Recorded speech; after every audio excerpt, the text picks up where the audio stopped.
Pauwi na kami ng Yana. Pero, dadaan muna kami sa may tinapayan kasi bibili kami ng tinapay.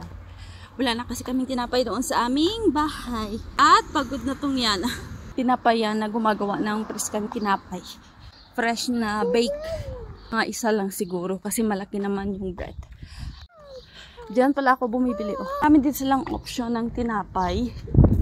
Pero yung bibilihin ko is yung normal bread. Papasok tayo.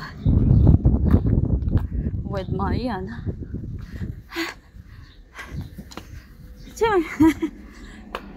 Buena dimineața. Pâine simplu. Două. Mai mare sau mai mică? Mai mică. A, da. E caldă. Ai cald. Ai bine. Ok. Da? Așteaptă mami. Îi cumpără. Rândă toate. Unu. Da? Și... Unu. Da? Ayan pa. Ay, di mami, gata. Bravo pala, doamna. Gata. Basta kami ng Yana at natakot siya doon sa may gahuni ba. So, ito na.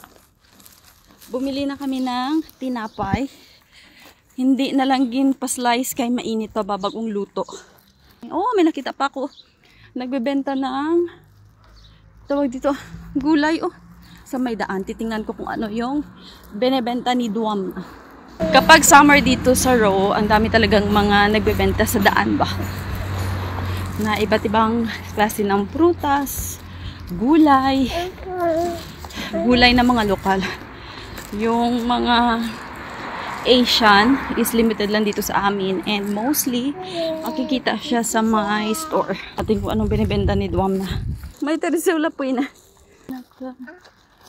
Si Castravets.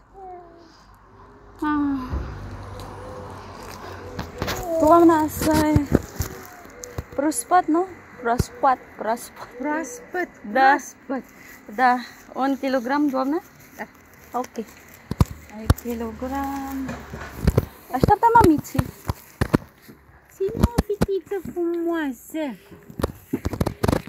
Mergi în brațe, mă? Da, avem merge. Da. Da, mami. Nu, avem la acasă de ea. Da, si, avem. Da.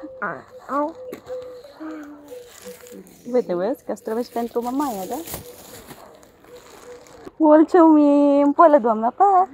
Pa, mami! Kabili na kami ng Yana. Yung binili ko lang is cucumber.